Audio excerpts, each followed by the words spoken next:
जय हिंद। आज देखेंगे चाणक्य नीति के बारे में। चाणक्य के बारे में जैसे सबको पता है, चाणक्य जो इनके पिता का नाम चणक था।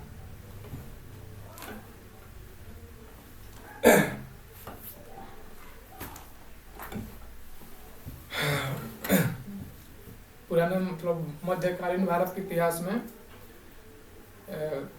एक बहुत बड़ा विश्वविद्यालय था, तक्षशिला विश्वविद्यालय। वहीं पर आचार्य चाणक्य एक शिक्षक थे। उधर जो सिकंदर था, सारे राज्यों को जीतते हुए, देखिए उस समय पर चार रास्ता था, जैसे रूट ए, रूट बी, रूट सी, रूट डी कहा जाता है। तो रूट ए जो इंडिया से हो जाता था, और रूट बी को कहते थे हम सिल्क रूट, यानी कि रेशम मार्ग, जिसका नाम आप लोगों ने सुना होगा। एक और रूट था रूट सी और रूट डी। तो सिकंदर पूरा दुनिया नहीं जीता था। सिकंदर वो जो चारों रूट था ना, रूट ए, रूट बी, रूट सी, रूट डी, वही चारों रूट जीत गया था। और जितने भी उस समय व्यापार होते थे वो सब वही उसी चारों रूट से होते थे। यानी कि अब चारों रूट पर उसने कब्जा कर लिया, यानी कि जो पूरी दुनिया का वेल्थ अब उसके हाथ में है, पूरी दुनिया का व्यापार अब उसके हाथ में हो गया। इसीलिए कहा जाता है कि दुनिया विश्व विजेता था। सिकंदर विश्व विजेता था। उसने चारों रूटों को जीत लिया था, रूट ए, रूट बी, रूट सी, रूट डी को। तो जब सिकंदर रूट ए, रूट बी और रूट बी, रूट सी और रूट डी को जीत लिया, अब उसकी पारी थी रूट ए की जीतने की। तब वो आता है, तब जो तक्षशिला पड़ता है, ऊपर पाकिस्तान अफगानिस्तान में की ओर तक्षशिला पड़ता है।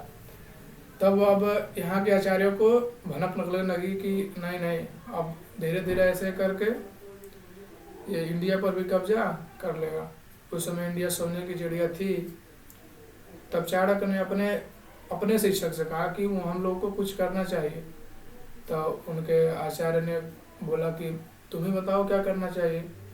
तो उन्होंने कहा कि हम लोग का जो देश है वो अलग अलग जनपदों, महाजनपदों में बटा हुआ है।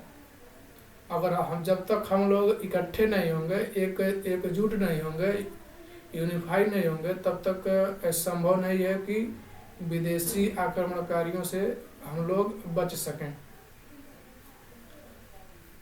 अब बात तो सही था, लेकिन कौन करेगा? तब उनके आचार्य ने पूछा कि बताओ कैसे होगा। तो कहा कि कैसे क्या, मतलब उन्होंने कहा कैसे क्या, कि हम लोग का काम है, हम लोग ही करेंगे। तो जो आचार्य चाणक्य का जो उनके साथी थे बहुत जलते थे। जब 4-5 लोगों के बीच में कोई बहुत होशियार होता है तो लोग उससे जलने लगते हैं, मानव की प्रवृत्ति होती है। तो लगा उनका मजाक उड़ाने। कहा कि 15-20 महाजनपदों में बटे भारत को एक कैसे करोगे, और लगा हंसने। तो आचार्य चाणक्य कहते हैं जिसकी जैसी सोच उसकी वैसी प्रवृत्ति। उसके बाद से आचार्य चाणक्य निकलते हैं। उस समय घनानंद का शासन था मगध साम्राज्य पर। उस समय कुल 16 महाजनपद थे। उन 16 महाजनपदों में जो सबसे समृद्ध महाजनपद था वो था मगध साम्राज्य, और मगध साम्राज्य पर शासन था घनानंद का। अब घनानंद का शासन था तो चाणक्य गए और उनसे कुछ समझाया, लेकिन जो घनानंद था वो अयोग्य शासक था, एक तरह से मान लीजिए। दिन भर शराब, दारू, डांस, मतलब जितनी भी विलास की चीज़ें थी, विलासिता की चीज़ें थी, उन सारी चीज़ों को वो करता था। तो उससे तो अब समझ गया है कि अब ये तो काम करने वाले हैं। तो थोड़ा जो अध्यापक का प्रवृत्ति होता है, वो जब उसे कोई बात नहीं मानता, थोड़ा सा गुस्सा आ जाता है, थोड़ा गुस्से में बोलते हैं। और उससे घनानंद गुस्सा गया और मतलब आचार्य चाणक्य को कहा कि तुम मेरे ही मतलब राज्य में कोई नौकरी कर लो, मैं तुम्हें कोई अच्छा नौकरी दे दूंगा। तो आचार्य चाणक्य कहते हैं कि शिक्षक कभी नौकरी नहीं कर सकता है।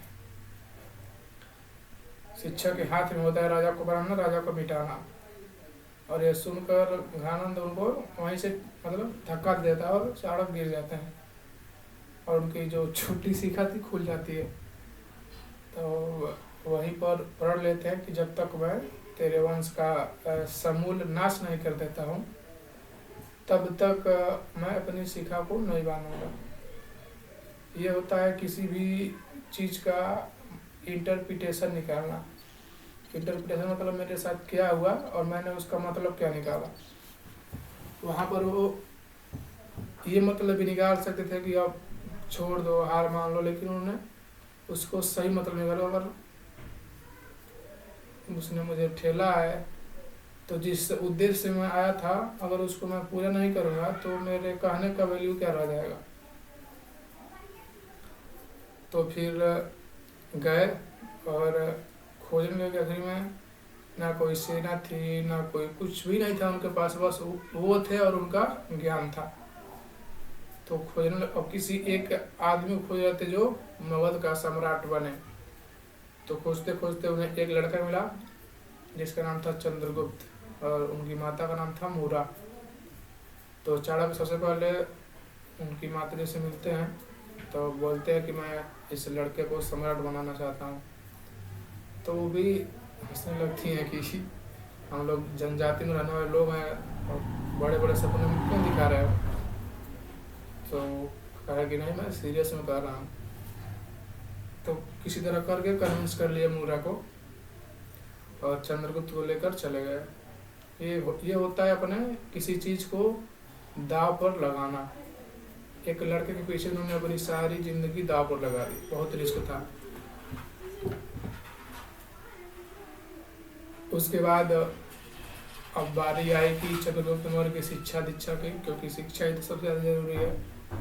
तब उस शिक्षा मतलब उन शिक्षाओं को देते समय चाणक्य ने कुछ नीतियाँ दी जिसे हम कहते हैं चाणक्य नीति। उनकी पुस्तक भी होगी चाणक्य नीति की, ये उनकी पुस्तक है। आप सभी लोग इसको पढ़िए और समझिए, बहुत कुछ सीखने को मिलेगा। मैंने तो पढ़ लिया है कई बार। जब आप तैयारी करेंगे बड़े एग्जामों की तो उसमें ये पढ़ाया जाता है कि उसमें इथिक्स का पेपर होता है। इथिक्स में चाणक्य की फिलॉसफी को पढ़ाना कंपलसरी है। तो मैंने उनका जितनी भी नीतियाँ उनको पढ़कर कुछ नोट्स बनाए हैं, वही आज आपको बताना है। क्या है नोट्स?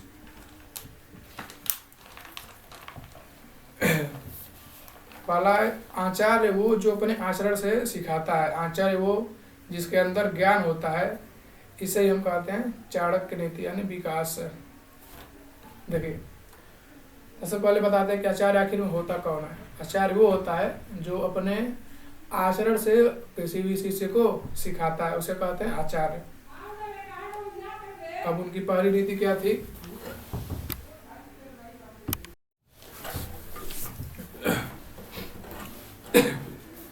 सत्य और सही तरीके से रहना चाहिए, लेकिन अगर समय विपरीत हो तो उसके अनुरूप बदलना भी आना चाहिए। जैसे जंगल में जो पेड़ सीधे खड़े होते हैं आंधी के समय टूट जाते हैं, लेकिन जिन्हें झुकना आता है वे बच जाते हैं। दुष्ट हो तो दुष्टता ही उसके साथ उसके लिए उपयुक्त है, क्योंकि मक्खन में मिला थोड़ा नमक उसके गुण को खत्म नहीं करता अपितु और बढ़ा देता है। इसलिए अपने स्वभाव में चतुरता बनाए रखें। ये कहते हैं आचार्य चाणक्य अपने पहले नीति में कि इंसान को सत्य और सही के मार्ग पर चलना चाहिए, लेकिन उसको समय के साथ अपने आप को बदलना भी आना चाहिए। अब उदाहरण देते हैं कि जिस तरह जंगल में जो सीधे खड़े पेड़ होते हैं, जब आंधी आती है तो वो टूट जाते हैं, लेकिन जो जिन्हें झुकना आता है, जिन्हें अपने आप को समय के साथ बदलना आता है, वे बच जाते हैं। तो वही कहते हैं कि अपने जो चरित्र में, अपने कैरेक्टर में थोड़ा टेढ़ापन लाना भी जरूरी है। अगर केवल एक मार्ग पर रहेंगे तो आप जल्दी खत्म हो सकते हैं। और वो कहते हैं कि अगर कोई मक्खन हो उसमें थोड़ा सा नमक डाल दिया जाए तो उसके गुण को बढ़ाता नहीं है, मतलब उसके गुण को खत्म नहीं करता और उसके गुण को बढ़ा देता है। तो अपने स्वभाव में थोड़ा सा जो प्रवृत्ति होती है, कुछ लोग होते हैं केवल एक ही मार्ग की ओर चलते हैं कि मैं ना इधर रुकूंगा ना इधर जाऊंगा। तो कहते हैं कि समय के साथ अपने आप को बदलना आना चाहिए। अगर समय के साथ अपने आप को बदलने की कला आती है तो किसी परिस्थिति से मनुष्य बाहर निकल सकता है। दूसरा है आदमी चाहे कितनी भी अच्छी किस्म की बीज ले ले, लेकिन अगर मिट्टी जहाँ पर बीज लगाई जा रही है वह सही नहीं है तो किसी भी साम्राज्य में राजा मिट्टी होती है, प्रजा बीज होती है। अगर राजा खराब हुआ था देश बर्बाद कर देगा। जैसे मान लीजिए आप किसी पेड़ की बीज को लेते हैं और उस बीज को बोते हैं ताकि वो पौधा बने, तो वो पौधा किस तरह होगा सबसे ज़्यादा निर्भर किस पर करता है, उस वहाँ की मिट्टी पर निर्भर करता है ना, कि वहाँ की मिट्टी कैसी है। बीज चाहे कितना भी उच्च गुणवत्ता का क्यों ना हो, लेकिन वहाँ की जो मिट्टी यानी कि जो वहाँ की मृत्तिका है अगर वो उपयुक्त नहीं है तो उस बीज से जो पौधा होगा वो भी उपयुक्त नहीं होगा। यानी कि जो हम लोग जिस परिणाम की इच्छा करेंगे वो परिणाम कभी भी पूर्ण नहीं होगा अगर वहाँ की जो मिट्टी है वो सही नहीं है। तो वही कहते हैं कि ठीक वह मतलब जिस तरह मिट्टी और बीज का संबंध होता है, ठीक वैसे ही संबंध होता है राजा और प्रजा का। राजा अगर बीज होता है तो प्रजा उस बीज की मिट्टी होती है। अगर मिट्टी सही नहीं है तो राजा अपने आप खत्म हो जाता है और राजा की प्रवृत्ति भी वैसी हो जाती है। जिस तरह की किसी भी देश की, जिस तरह किसी भी राज्य की प्रजा होती है, ठीक वैसे ही उस राज्य का राजा भी होता है। तो प्रजा को ये बहुत जरूरी है कि अपने प्रजा, सबसे पहले तो प्रजा को जरूरी है ना।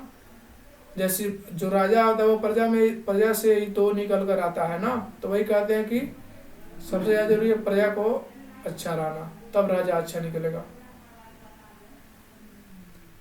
तीसरा है डर अगर मन के भीतर होता है तो हमारी रक्षा करता है, लेकिन वही डर अगर बाहर आता है तो हमारा शत्रु बन जाता है। सभी सांपों के अंदर जहर नहीं होता है, लेकिन सभी सर्पों से डरते हैं क्योंकि उसे फुफकारना आता है।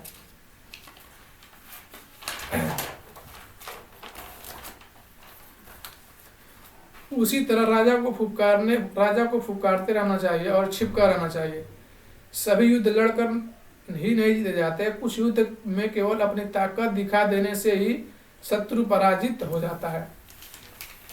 इसमें कहने का मतलब क्या है कि जैसे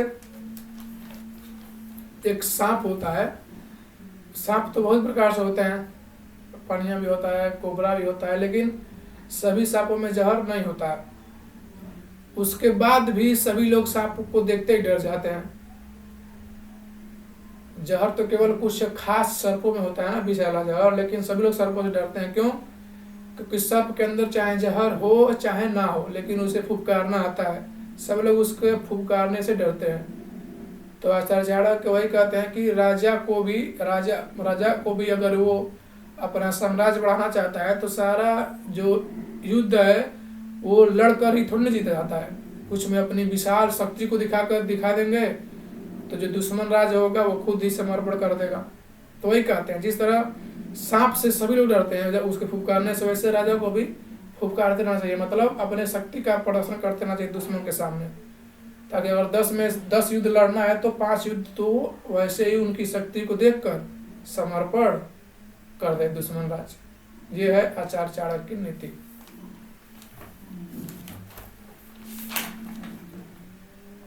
गोल अचीविंग। चौथा है कि किसी भी कार्य की सफलता केवल परिश्रम और योजना पर निर्भर नहीं करती है, निर्भर ये करता है कि लक्ष्य कितना गुप्त रखा गया है। जिस प्रकार जब पपीते के पेड़ पर फल आते हैं तो उसे ढक दिया जाता है ताकि कीट पतंगों को भनक न लगे और वह सुरक्षित रहे, इसलिए अपनी योजना को हमेशा गुप्त रखना चाहिए। यहाँ पर आचार्य चाणक्य कहते हैं कि कोई भी हम कार्य करते हैं, कोई भी लक्ष्य बनाते हैं तो उसकी सफलता कैसे निर्धारित होती है। तो उसकी सफलता निर्धारित होती है कि वो जो योजना आपने बनाया या मैंने बनाया वो कितना गुप्त रखा गया है। योजना जितना गुप्त रखा, ये जो योजना जितना ही ज़्यादा गुप्त रहता है उतना ही उसकी सफलता की संभावना बढ़ जाती है। अब आप उदाहरण देते हैं कि जब पपीते के पेड़ पर फल आता है तो लोग, जब फल छोटा होता है तो लोग उससे ढक देते हैं। जब लोग उसे ढक देते हैं तो आराम से, तब जब लोग उसे ढक देते हैं तो जितने भी कीट पतंगे मधुमक्खियाँ होती हैं सब वो उस पर जा नहीं पाती हैं सब, यानी कि उनका प्रभाव फलों पर पड़ता नहीं है तो वो फल बहुत ही ज़्यादा विकसित होता है, बहुत ही अच्छा होता है। यानी कि उनको कीट पतंगों से बचाने के लिए उनके ऊपर उनको ढक दिया जाता है। ठीक वैसे ही जब हम किसी लक्ष्य को बनाते हैं तो उनको कीट पतंगों से बचाना पड़ता है। कीट पतंगों मतलब कुछ लोग होते हैं जो डिमोटिवेट करेंगे, कुछ लोग उल्टा सीधा बोलेंगे, तो इससे अच्छा है उनको पता ही ना चले, ये कहते हैं आचार्य। पांचवा क्या, वाइज पीपल, बुद्धिमान मनुष्य और उत्तम मनुष्य हीरे के समान होते हैं। अगर वो आपके पक्ष में है तो आप मजबूत होते हैं और आपकी चमक बढ़ती है। ठीक उसी प्रकार जिस तरह हीरा अगर अपने पास हो तो खुशी मिलती है, लेकिन अगर शत्रु के पास हो तो दुख मिलता है। अगर अपने पास हो तो उसे मुकुट में लगा जाता है, शत्रु के पास हो तो दुख देता है। इसलिए बुद्धिमान और उत्तम पुरुष को ही अपने साथ रखें। अच्छा चाणक्य कहते हैं जितने भी बुद्धिमान और उत्तम पुरुष होते हैं वो हीरे के समान होते हैं। जैसे ही आप किसी भी बुद्धिमान और उत्तम पुरुष को देखिए, उसको कोशिश करिए अपने साथ मिला लें या अपने साथ रखने या अपना दोस्त बना लें, क्योंकि जो बुद्धिमान और उत्तम पुरुष होते हैं वो हीरे के समान होते हैं। हीरा अगर खुद के पास हो तो लोग उससे बहुत पसंद करते हैं, बहुत खुशी मिलती है, उससे मुकुट में लगाया जाता है हीरे को। लेकिन वही हीरा अगर दूसरों के पास हो तो बहुत दुख देता है। इसलिए जितने भी जब भी आप किसी बुद्धिमान पुरुष, किसी उत्तम पुरुष को देखिए, उसको अपना लीजिए, क्योंकि वो आपकी ज़िंदगी में बहुत जगह आपको परेशानियों से निकाल सकता है, आपको कठिनाई के समय आपको सही राय दे सकता है। ये थी कुछ आचार्य चाणक्य की नीतियाँ जो बहुत ही जरूरी थी। अब और नीतियाँ कल हो चाहिए।